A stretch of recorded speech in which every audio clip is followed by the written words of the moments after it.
Okay, magandang hapon po sa inyong lahat at happy Sunday sa lahat ng mga audience ko dito sa Donmar TV. Heto na nga, pag-usapan natin itong si Vice President Inday Sara Duterte.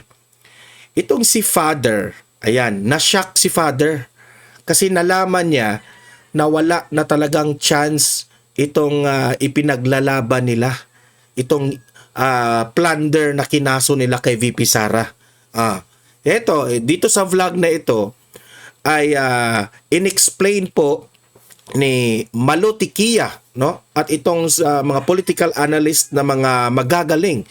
Example, itong si Anthony Ludalvi Vista. Okay? Na ang ending po nito, itong mga reklamo nitong pari na ito at sila Cielo Magno, itong mga dilawan na ito, ang ending nito, ibabasura pa rin ito ng korte. I-explain natin ito sa ating vlog ngayon. Bakit ha?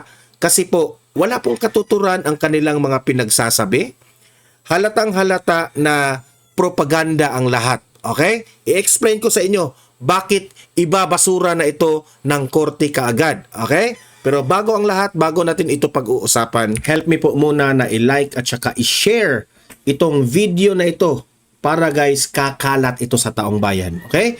Sabay-sabay muna tayong mag-like and share sa Donmar TV. Itong video na ito, like and share. 1, 2, 3, go! Okay, naka-like and share na ba lahat? And also guys, sa mga bago pa lang dito sa aking channel, mag-subscribe na po kayo para lagi kayong updated sa ating mga balita. And at the same time, yung mga cellphone ninyo, ma-notify yan kung meron tayong breaking news, bagong uploads, o kung nagla-live ang ating channel. Ma-notify kayo lahat dyan. Kaya mahalaga po na mag-subscribe tayo sa Donmar TV. 1, 2, 3, go! Ayan, nakasubscribe na ba lahat? Okay. So ngayon, bakit akala siguro ng mga dilawan na ito, akala siguro na itong pari na ito na maaangkin na nila ang 2028. Kasi po, napaghalataan na sila. No? Halos lahat ng taong bayan alam na ang mga galaw nitong mga dilawan na ito. They are very frustrated na hindi man lang sila makapasok sa Pilipinas, itong presidency. Alam mo, ang mga dilawan po, sila po ay nalungkot noong si Bongbong Marcos ay naging presidente. Imagine, 6 years silang malungkot dyan.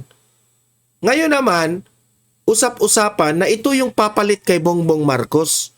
Sa 2028, kung hindi man mapatalsik si Bongbong Marcos sa kanyang kinauupuan ngayon, kung hindi man ma-impeach yung bangag na yan, alam naman nila na ito na yung uupo sa 2026, sa 2028. So another 6 years na naman silang malungkot. Kaya ngayon, desperado na sila. At itong si Malutikia at itong si Anthony Ludalvi Vista ang magpapatunay sa atin na lahat ng mga reklamo nila, yung plunder, malversation, hindi uubra sa korte yan at ibabasura. That's a good news. Okay? Ito yung explanation. Unahin muna natin itong sinabi ni Malutikia. Okay? Unahin muna natin ito ha. Pinost po ni Malutikia sa kanyang blue check na page. Okay? So meaning legit po ito ni page ni Malutikia. Sinabihan niya pinayuhan niya itong pari na ito, itong sobrang sablay na pari. Okay? Sabi niya, Father, walang tinatago si Vice President. Meaning VP Sara. Hintay ka lang ng tamang forum. Okay? Ngayon, doon, sa isa na nagsabi, mag-file rin daw kay BBM. Kasi gusto ng mga, syempre, si Cielo Magno, sabi niya, hoy mga DDS, mag-file rin kayo ng impeachment complaint kay BBM. Ito si Cielo Magno kasi, file lang ng file kayo na hindi kayo handa Ang mga DDS, bago kami mag-file ng impeachment complaint laban kay Bongbong Marcos, sinisiguro namin na nakagather na yung ebidensya. Hindi kagaya sa inyo na nag-file kayo ng impeachment complaint ni VP Sara, pero hindi kayo handa. Kasi wala kayong makalkal na kasalanan o ebidensya laban kay VP Sara. Yan ang kaibahan ng mga bobong dilawan at dito sa mga matatalinong DDS. Masakit mang isipin, wala akong pake. Wala akong pake sa inyo. So, nasasaktan kayo dito sa vlog ko, umalis kayo. Okay? Sabi dito, unlike you, meaning si Shelo Magno siguro pinatutungkulan dito, o si Father, unlike you, we know jurisdiction. We know what while in office means and what evidence gathering is, but thanks to the Supreme Court clearly what is unconstitutional has been pointed out several times already. Let us wait for the ruling on the GAA 2025. Kasi kapag nandyan na yung ruling na yan, saka rereklamo dito kay BBM. And the habeas corpus petition, yung patungkol po siguro kay former President Duterte. Ang mga DDS po, if mapapansin ninyo, halos yung mga malalaking mga influential na mga kakampi, no, ni Duterte ay mga abogado lahat yan, marunong ang galaw. Hindi kagaya nito mga dilawan na ito na nagpapanggap na professor, expert, political expert, pero sablay naman. Isa pa yung pare na yan. Tinatanong yung pare kung anong nalalaman niya patungkol sa confidential funds. Tinanong siya, confidential nga. Wala. Utal-utal at saka hindi nga maka-explain. Di ba? Ganyan sila. Ang mga kaalyado ng mga Duterte, mga lawyers, abogado, may alam. Okay? Then, and only then can we move. Unlike you, propaganda lang yan. Di ba? Yan ang kaibahan ng mga DDS at mga dilawan. Ang mga dilawan na nagsampa ng kaso ni VP Sara, kayong lahat mga propaganda. Ang DDS na nagpaplano pa na mag-file ng impeachment complaint laban kay BBM, pinag-isipan. We gather evidence and facts because totoo po ang aming ipinaglalaban, hindi kagaya sa inyo na propaganda lamang. Okay? Your tonitoniladang papel, yung ipinakita nilang papel, does not speak well. Halata naman pakitang tao. Ganyan naman talaga ang ugali ng mga dilawan, pakitang tao. Plastic. Ang optics lang, pareho pa doon sa isang nag-uso niyan. Mahiya naman kayo. Si BBM, di ba? Pakitang tao. Mahiya naman kayo. Bakit hindi mo sabihin yan sa sarili mo? Mahiya ka sa sarili mo. Yan ang totoo, Mr. President. Di ba? Dito naman tayo kay Anthony Ludalvi Vista. Ito yung sinabi niya. Maganda itong sinabi niya. Why the plunder complaint against the Vice President cannot prosper? Kasi naniniwala po si Anthony Ludalvi Vista na hindi pa talaga uubra itong ginawa ni Padre Damaso ng yung pare na nakakahiyang jadik The plunder complaint filed against Vice President Sara Duterte has been presented as a major legal development.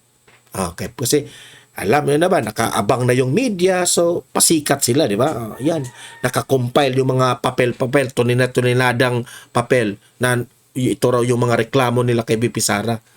The amount cited is large. Nakikita naman natin The accusation is serious and the filing was clearly designed to command attention.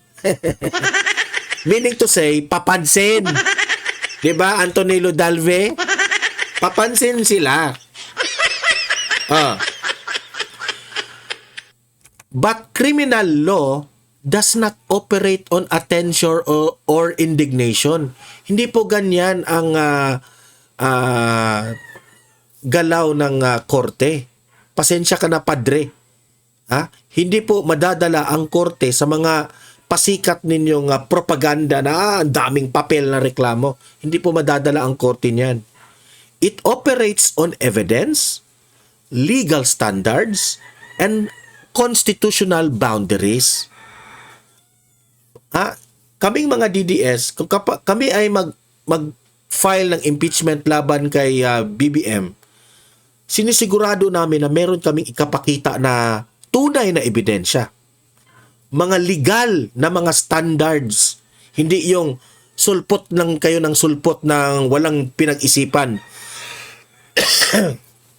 At nagdadala kami ng constitutional boundaries. Kayo nito, wala kayong mga ganito eh. Okay? Patuloy.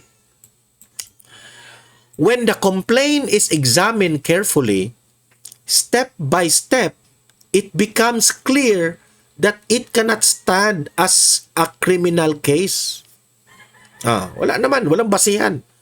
It is built on a narrow factual basis. Depends on evidence that is either unavailable or legally protected from disclosure. So bago kayo pumunta doon at magreklamo, siguraduhin ninyong handa kayo. At meron na kayong ikapakitang legit na mga ebidensya. Okay? And itong ginawa nila, and it fails to meet the requirements of a probable cause. Yung ginawa nila doon, na nagpapamedya sila, wala man lang, hindi nga sila makapag-provide ng mga probable cause, especially under the strict rules of governing plunder. Sa bagay, sino bang attorney doon? Si Cielo Magno, professor. Yung isa pare pa. Walang mga alam. Itong mga taong to. Walang mga alam. Real talk tayo Real talk tayo dito.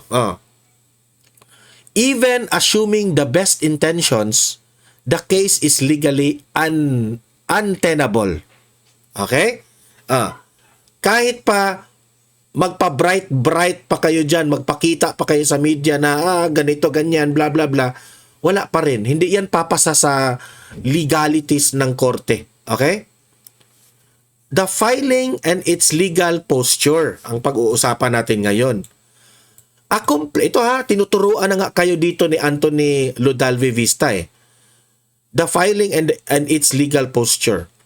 A complaint for plunder and related offense, ito rang complaint sa plunder at mga related offenses, ay pinafile ito before the Office of the Ombudsman against Vice President Sara Duterte and several other officials. Kasi ang ginawa nila, pumunta sila kaagad sa ombudsman. Kasi alam nila, na bangag rin yung ombudsman. Akala siguro nila, uubra ito. At kakampihan. Okay? So, against Vice President Sara Duterte and several other officials. The complaint invokes Republic Act number 7080 o 7080, the plunder law, and alleges the approximately 612.5 million in public funds were unlawfully handled during her tenure. Yan ang reklamo nila. Okay? So, yan ang kalandraka nila na kinurakot raw ito ni BP Sara itong 612 na confidential funds and itong Department of Education. Unlawful raw ang ginawa ni BP Sara at kanyang ibang mga kasamahan. At present, there is no criminal case pending in court. No information has been filed before the Sandigan Bayan. The matter remains at the preliminary stage before the Ombudsman. So bago hahantong sa Ombudsman, meron pa tayong tinatawag na pinakaunang screening dito sa preliminary stage. Kung ito ba ay lulusot o hindi. Whose task is to determine whether probable cause exists to justify further proceedings. Kung meron silang dalang concrete evidence, klaro na ebidensya, uubra ito. Isa preliminary investigation pa lang, bagsak na kayo, pader. Wala ka na. Bagsak ka na, Magno. Kung kayo iiyak dito, wala na kaming magagawa dito. Mga bobo kasi kayo eh. Okay? This stage is meant to filter out weak cases. Kasi magsasayang lang naman ang ombudsman, magsasayang lang naman magkaso, tapos at the end of the day, wala naman kayong strong evidence. So dito pa lamang sa preliminary investigation, i-filter out na nila yung propaganda ninyo. Nakakatawa nga eh. Kasi gumagasta pa kayo ng limpak-limpak na papel, tapos mababasura pala ito. Kawawa naman kayo, no? It is not intended to legitimize accusation simply because they have been filed. Okay? The sole factual basis confidential funds, ito, patuloy. Based on consistent news reports, the complaint rests entirely on the alleged misuse of confidential funds and intelligence funds released to the office of the Vice President and in some accounts to the Department of Education. There are no allegations of kickbacks from the private contractors. Walang makapagsabi. Walang private contractors na kagaya nitong flood control na makapagsabi na merong perang kinurakot. So sa preliminary investigation pa lang, sablay na ito. Kawawa naman sila, no? There is no tracing of funds to personal bank accounts. Wala silang maipakitang merong galing sa bangko ng let us say bangko ng ahensya ng gobyerno, tapos nag-transfer ang pera papunta kay VP Sara. Yun ang malakas na ebidensya na gawin ninyo. Sila ngayon, ang ginawa nila, naghahanap pa, hinahamon pa nila si VP Sara, i-open nyo yung bank account ni VP Sara kasi nagnakaw yan. Paano yan? Akala ko ba nagnakaw si VP Sara? Wala pala kayong ebidensya. So paano ninyo nasabi na nagnakaw si VP Sara? Na wala pala kayong pruweba na merong bangko sa ahensya ng gobyerno na pumasok sa bangko ni VP Sara. Di ba? Halatang halata kayo, pari ka pa naman itong, alam mo, Father, sa totoo lang, no, wala man akong right na huhusga sa'yo, no? Pero I think maimpyerno ka, Father. Opinion ko yan, ha? Kung nagbabasa ka ng Biblia, Father, no? I think maimpyerno ka. Yan ang totoo. Maimpyerno ka talaga. Kasi nag-aakusa ka ni VP Sara na wala ka namang concrete evidence. Kung magpapakita ka ng ebidensya na pumasok talaga yung pera galing sa ahensya ng gobyerno kay VP Sara, yun, uubra yung mga reklamo mo. Pero wala eh. Di ba? There are no claims of properties, vehicles, or other assets acquired through public money. There is no allegation that is identifiable wealth was accumulated by the Vice President. Unless kung makapag-provide kayo ng mga ganito, papansinin kayo ng korte. Paano yan ngayon? Wala. Di ba? The theory of the complaint is therefore limited. Limited meaning kulang-kulang. Ang inyong theory pa nga yung ginagawa ninyo eh. Wala kayong ebidensya o witness man lang na nagnakaw talaga si VP Sara. Nandito yung ebidensya Eto. Di ba? Hindi kagaya ng flood control ngayon na meron talagang transaction sa pera na makikita natin physically. Okay? The theory of the complaint is therefore limited. Everything depends on whether confidential funds were illegally used. If that cannot be established, the complaint has no foundation. Walang haligi ang reklamo ninyo. Kasi hindi kayo makapag-provide ng hindi kayo makapag-provide ng na makapagsabi na ninakaw talaga ni BP Sara. Puro kayo hearsay. Nagnakaw si BP Sara sa confidential funds. Oy, nagnakaw pala? Magkano ang ninakaw? Kailan ninakaw? Saan pumasok yung pera? Anong bangko? Kaninong pangalan? Sinong nagdala ng pera? Ganon. Para tutuloy yung kaso. Hindi nga kayo makapag-provide eh. So walang pundasyon ang reklamo ninyo. Okay? The evidentiary gap naman ang pag-uusapan. This is the central weakness of the case. Ina-assume na ni Anthony Lodalvi Vista na yung ginawa nila Magno at itong paring bangag ay weak talaga ang kanilang reklamo. To sustain a charge of plunder, there must be proof that public funds were unlawfully acquired or accumulated as private wealth. Diba? Tama naman ang sinabi niya dito. Dapat mapatunayan ninyo na meron talagang pera ng gobyerno na inabuso at dinala ito bilang kinamit sa private. Patunayan nyo na may ginasta si BP Sara. Binili ba ni BP Sara ng eroplano? Binili ba ni BP Sara ng pulburon? Binili ba ni BP Sara ng motor? Dapat mapatunayan nyo na merong ganyan. Wala eh. This is not a matter of interference.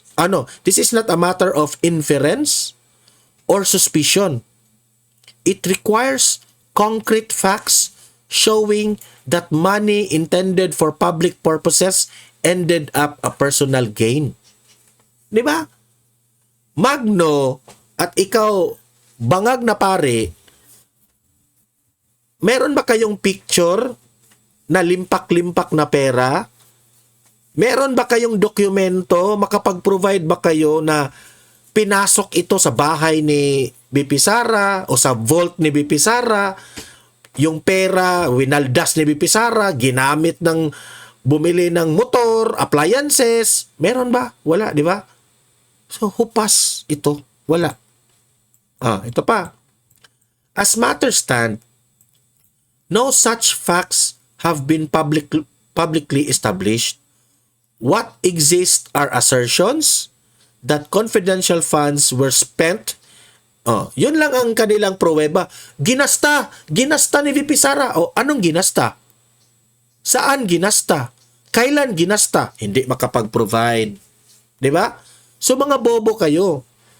And that manner of spending raises questions. Maraming ang tanong eh.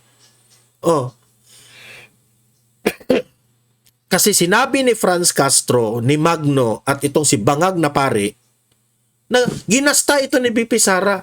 Ang tanong ngayon, anong pruweba ninyo? Hindi naman sila makapag-provide. But criminal liability cannot rest on questions alone. Kung nagtatanong pa kayo, bakit kayo nagsampa? Di ba? Concern is not proof and secrecy is not illegality. Because confidential funds is indeed confidential. Hindi yan pwedeng sabihin. So mahirap kayong mag-provide ng evidence. Di ba?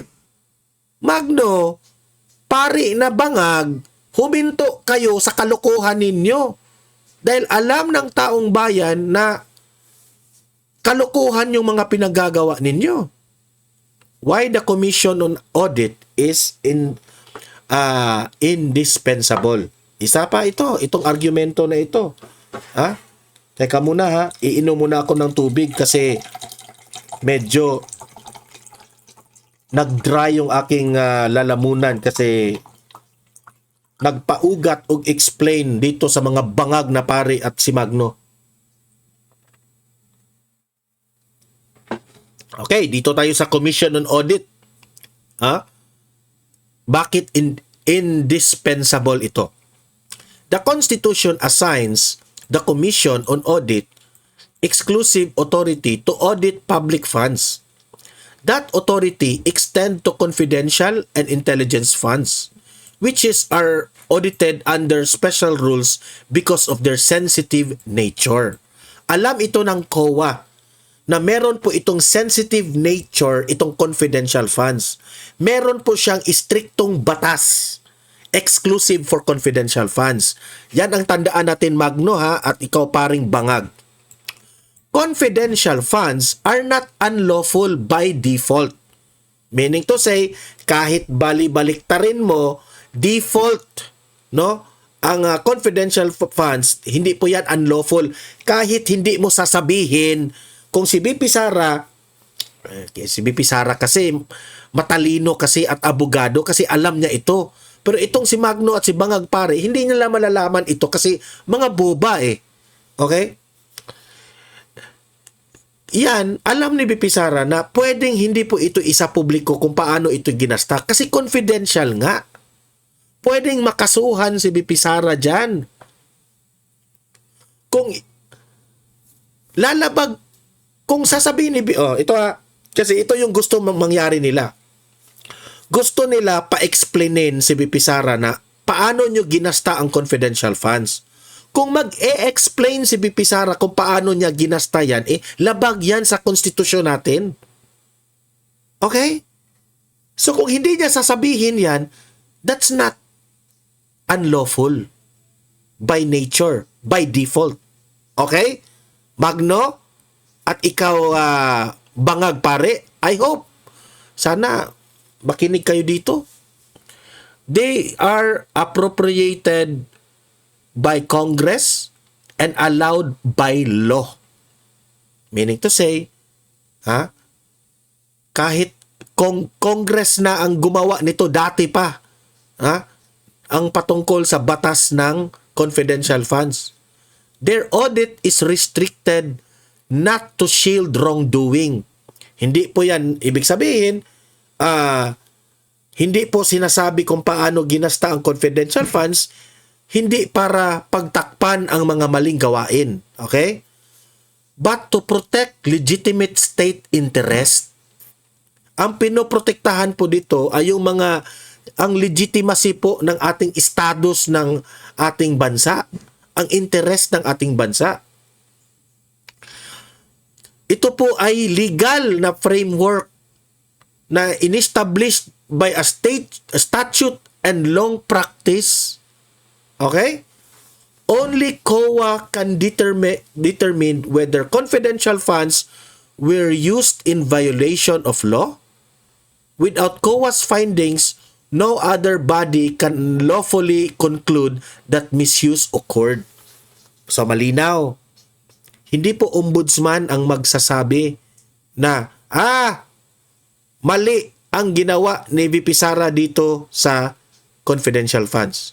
Inaabuso ni VP Sara ang confidential funds. Ninakaw ni VP Sara ang confidential funds. Hindi po ombudsman o kahit anong korte man ang makapagsabi niyan.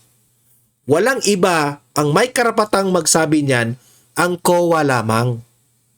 Okay? COA lamang, wala nang iba. Okay? Ang mag-determine kung tama ba o mali ang paggamit ng confidential funds ni VP Sara. The Ombudsman's power and its legal limits. Okay, eto naman. Pag-usapan natin kung ano ang power ni Remulla patungkol dito sa issue na ito. Okay? The Ombudsman does have authority to compel cooperation from government agencies. Isa na dyan ang COA. Okay, pwede silang cooperate. Mo-cooperate lang sila. They will help COA lahat-lahat in the course of investigations. The authority, however, operates within the bounds of law. Meaning to say, ang ombudsman, ano lang ang ombudsman? Si Remulla, ang pinaka-main na importante ay susunod lamang si Remulla kung ano ang findings ng COA. Mas mabigat po ang conclusion ng COA compared dito sa ombudsman. Okay? Hindi po pwede na ang ombudsman, sasabihin ng ombudsman, COA, mali yung ginawa nyo, COA, ako yung tama. Hindi yan pwede. Okay? Hindi yan pwede. When it comes to confidential and intelligence funds, disclosure is restricted by statute and audit rules. Even COA itself is bound by these confidentiality requirements. The ombudsman cannot lawfully compel the disclosure of details that law protects. Meaning to say, kahit nga ang COA nag-iingat dito na mag-audit kasi nga mahirap na meron pong taga-COA na malaman nila na eto pala yung mga tao na pinagtakpan ni VP Sara. Kasi imagine si VP Sara po, may mga tao po siyang binabayaran dito o pinagswiswelduhan na para makapagsabi kung nasaan yung mga kalaban ng gobyerno. So itong mga tao na ito mga assets ba ang term niyan, no? Na tutulong, confidential yan. Hindi yan pwedeng sabihin mo yung mga pangalan ng mga tao kung sino yung binigyan ni VP Sara kasi delikado yung buhay nila. So pati ang COA nag-iingat dyan. Hindi pwedeng isiwalat mo itong mga pangalan na ito. Mas lalo ng ombudsman, walang karapatan. Because pinoprotektahan po ito ng batas natin. Okay? Disclosure of details that the law protect. Okay? Magno, pare na bangag, hindi nyo maiintindihan ito kasi bangag kayo eh. Okay? If the ombudsman had the power to override these restrictions, it would not be asserting the power only now. It would have done so in the past controversies involving confidential funds. The fact that it has not reflects a legal boundary, not institutional reluctant.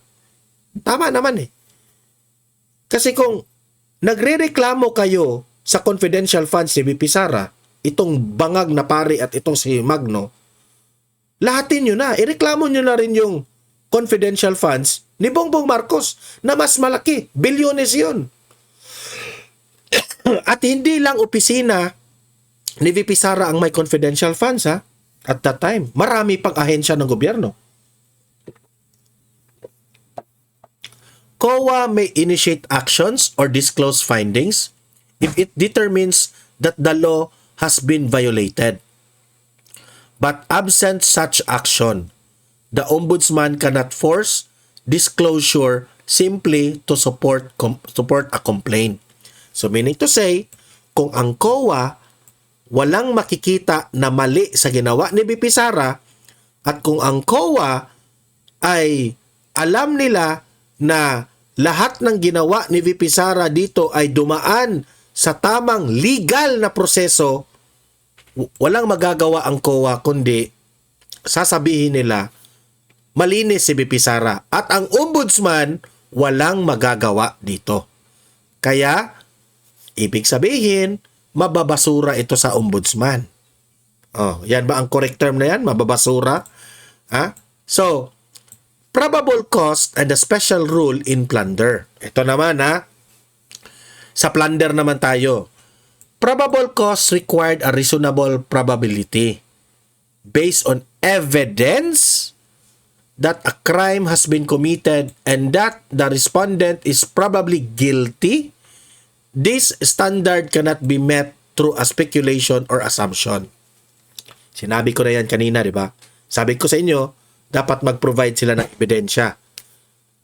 Kailan ginasta? Dokumento document ito Kailan ginasta? Ano ang ginasta? Ano ang mga binili? Saang bangko?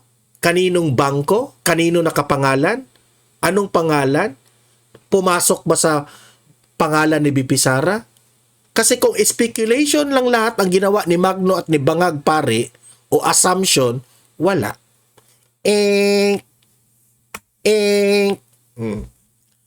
For plunder, the requirement is even stricter.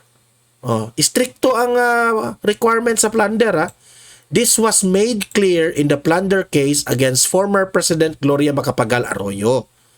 In that case, the Supreme Court emphasizes that plunder is a personal crime. Personal talagang kinawat mo. Ninakaw mo yung personally. The accumulation of ill-gotten wealth must be attributable to a single public officer. Ewan ko lang kung si Magno at si Bangag pare nagbabasa dito. Bakit hindi nila alam ito, di ba? It is not enough to allege collective wrongdoing or institutional misuse. Yun ang ginawa nila ngayon . The law requires proof that one identifiable official personally amassed wealth amounting to at least 50 million through illegal acts. Okay? This doctrine is critical. Plunder does not arise from mere existence of questioned expenditures. It arises only when personal accumulation is shown without proof that the Vice President personally acquired wealth. The crime of plunder cannot exist. Diba? Sabi ko sa inyo, dapat mapatunayan nila na pumasok ito sa bangko ni VP Sara o sa vault ni VP Sara o sa bahay ni VP Sara ang mga pera. Wala. Di nila mapapatunayan. Given the unavailability of the evidence and the legal restriction on accessing confidential funds details, there is no basis to establish even a probability that such personal accumulation occurred. Without that probability, probable cause cannot be found.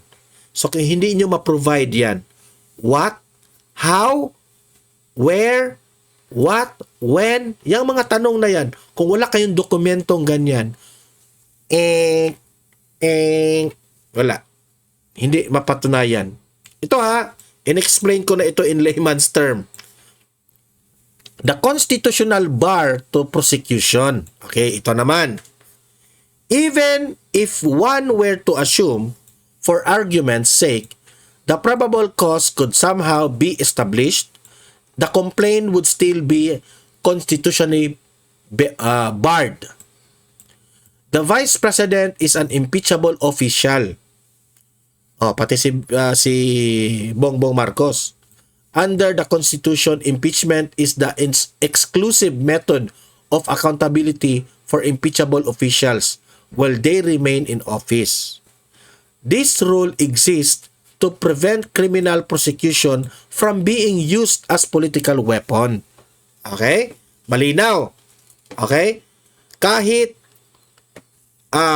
ini-investigate ang impeachable, let us say, natuloy ang impeachment trial ni VP Sara, still magtatrabaho pa rin kapag hindi nyo napatunayan. Okay? The ombudsman may investigate the preserved evidence, but it cannot file a criminal case in court against a sitting vice president for acts committed during the incumbency. So, walang karapatan ang ombudsman na maka-file kay VP Sara. Kasi po, sitting vice president siya . Any attempt to do so would violate the Constitution. So, patay si Remulla dito kapag mag-file siya ng case kay VP Sara. Okay? Hindi po sila makapag-file ng case sa isang sitting president. Okay? Kasi incumbent si VP Sara . Okay? Why? Nandyan yan sa batas nakalagay yan. Why the filing is, I don't know how to pronounce this one, futile, I don't know. Why the filing is futile as a criminal case. Taken together, the conclusion is straightforward. Ito na. The complaint is based solely on confidential funds. Evidence necessary to establish illegality and personal enrichment is either unavailable or legally protected from disclosure. The strict requirements of plunder, including personal attribution, cannot be met. Probable cause therefore cannot exist. And even if it did, prosecution is constitutionally barred. Malinaw. So, hindi talaga uubra. Okay? Kasi, ebidensya ang pagbabatayan dito. Dapat may ebidensya sila na may illegal na ginawa o yung personal na illegal na ninakaw ni BP Sara na illegal talaga yan, nakasaad sa ating konstitusyon.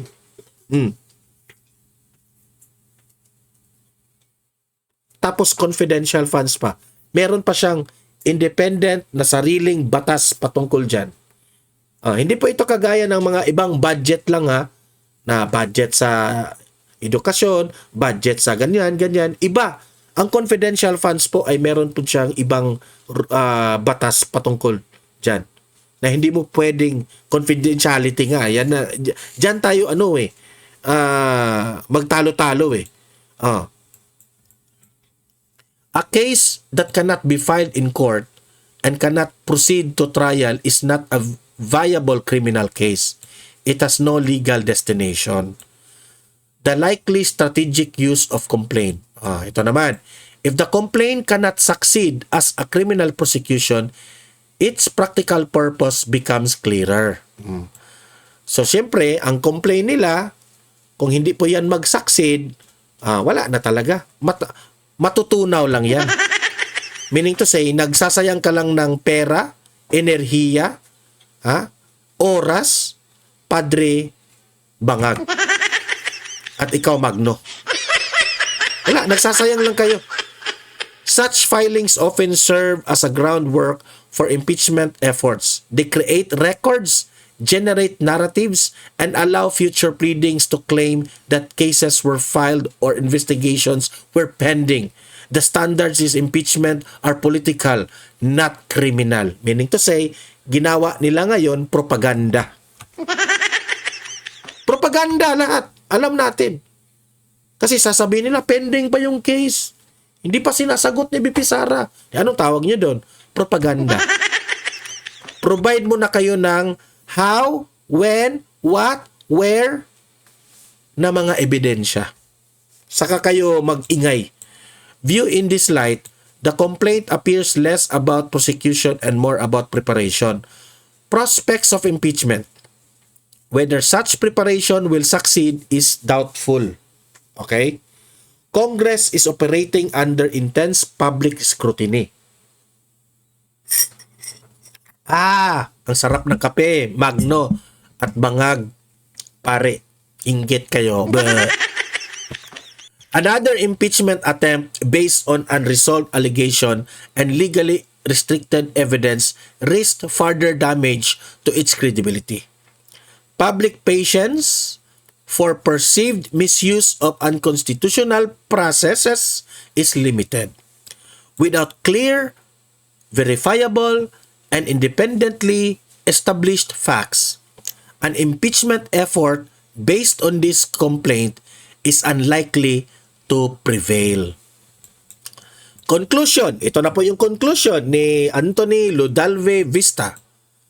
When examined without emotion and with attention to law, the outcome is clear.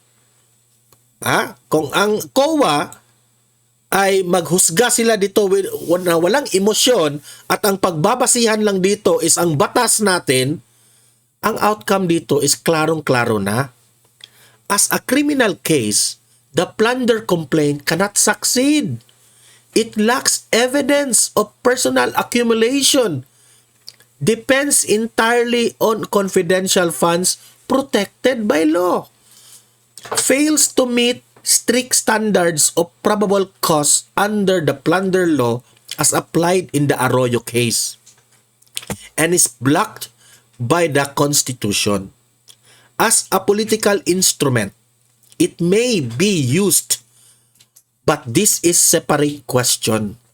Under the law, this case goes no further. Boo! Boo! So, ibig sabihin,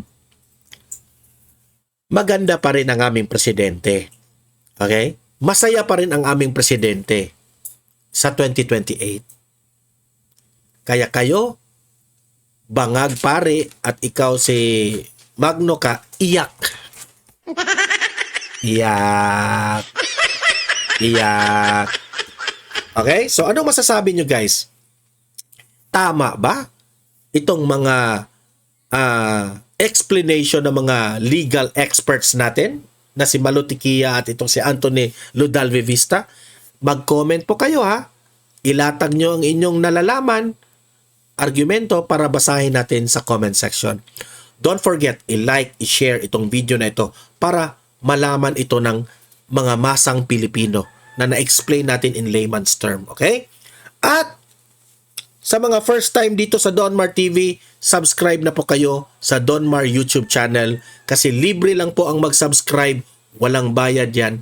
Updated pa kayo sa mga good news natin at sa mga trending na mga balita natin. See you in my next video. Have a great day. Have a great night. God bless po sa ating lahat. Mabuhay ang Pilipinas. God save the Philippines. Bye-bye.